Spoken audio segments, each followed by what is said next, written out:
बिस्मिल्लाहिर्रहमानिर्रहीम। अस्सलाम वालेकुम गाइस, क्या हाल है? उम्मीद करती हूँ आप सब खैरियत से होंगे। आज हम ये चावल की करमलाइज़ खीर बनाएंगे। इसके लिए मैंने ये 1 कप चावल लिए हैं।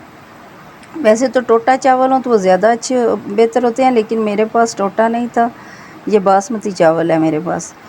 इसे मैं आधे घंटे के लिए भिगो के रखूँगी और फिर इसको धो के आधा घंटा भिगो के रख दूँगी। मैं इसे अच्छी तरह से इन्हें मैंने धो लिया है। अब आधे घंटे के लिए मैं इसे भिगो के रख दूँगी ताकि ये नरम हो जाए।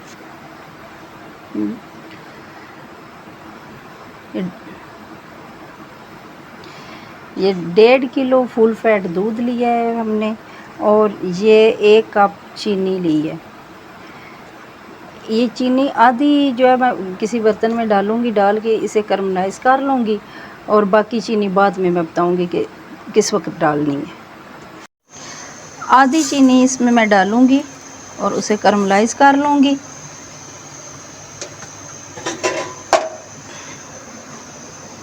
ये थोड़ी देर के लिए हल्की आंच पे मैंने रखा हुआ है। थोड़ी देर के लिए इसे हम नहीं हिलाएंगे। थोड़ी सी चीनी जब पिघल जाएगी तो फिर हम इसे हिलाना शुरू करेंगे। चीनी हमारी पिघलना शुरू हो गई है। अब हल्की आंच पे हम इसे पिघलाएंगे और इसे करमलाइज़ करेंगे। ज़्यादा डार्क कलर नहीं देंगे, हल्का ब्राउन कलर देंगे हम इसे। ये आप देखें करमलाइज़ होना शुरू हो गई है। आंच नीचे मैंने हल्की रखी हुई है।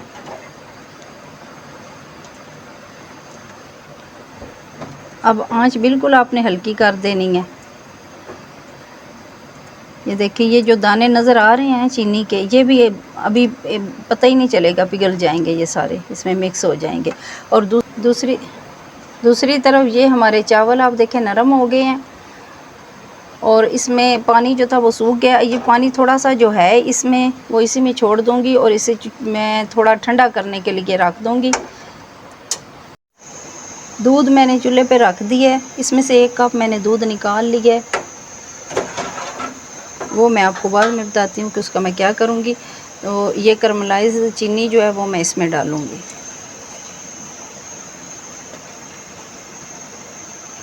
ये चीनी जो है इसमें मैं डाल दूँगी। ये आपने परेशान नहीं होना कि ये ऐसे जम गई है, टिक्की सी बन गई है, लेकिन ये पिघल जाएगी। जैसे जैसे दूध गर्म होगा ये इसमें मिक्स हो जाएगी, पिघल जाएगी।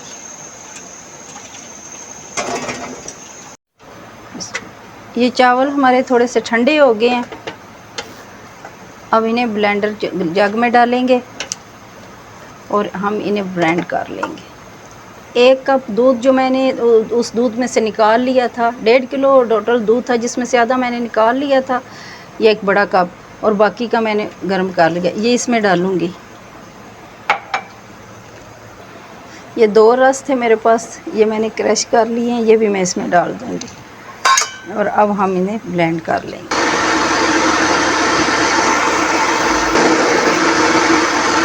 ये देखें, ये स्मूथ सा पेस्ट बन गया है।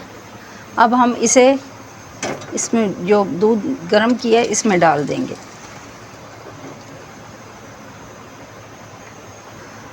और अब हम इसे अच्छी तरह से पकाएंगे, मिक्स करते रहेंगे जितनी देर तक कि ये सही तरह पक नहीं जाती है खीर। ये दानेदार सी थोड़ी सी बनेगी।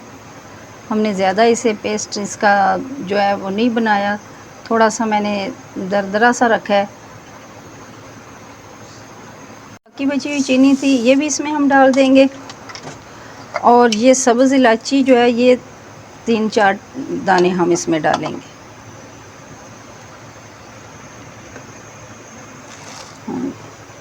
अच्छी तरह हम इसे पकाएंगे।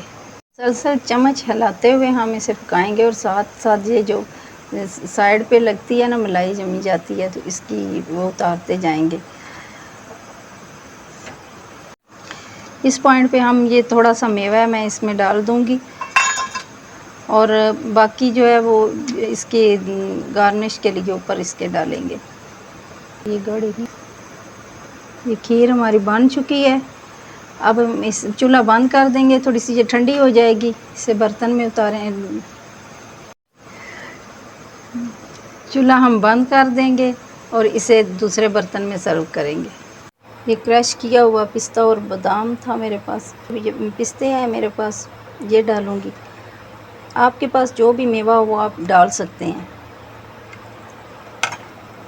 अब ठंडा होने के लिए तकरीबन 2 घंटे के लिए हम फ्रिज में रखेंगे। थोड़ी सी ठंडी हो जाएगी तो बाद में हम फ्रिज में रखेंगे, गरम गरम फ्रिज में नहीं रखेंगे। थोड़ी ठंडी हो जाए तो फिर 2 घंटे के लिए हम इसे फ्रिज में रख देंगे। हाँ जी, 2 घंटे फ्रिज में रखने के बाद ये आप देख सकते हैं अब हमारी खीर बिल्कुल ठंडी हो चुकी है। और देखिए इसमें माशाल्लाह किस कदर ऊपर जो बलाई आ गई है। ये हम आपको तोड़ के दिखाते हैं यहाँ से। ये देखिए माशाल्लाह जी माशाल्लाह, हमारी खीर बहुत अच्छी बनी है। और अगर आपको हमारी ये वीडियो पसंद आए तो प्लीज़ लाइक शेयर और सब्सक्राइब ज़रूर कीजिएगा। बेल आइकन को ज़रूर दबाएं ताकि हमारी आने वाली वीडियो का नोटिफिकेशन आपको सबसे पहले मिले। अल्लाह हाफ़िज़।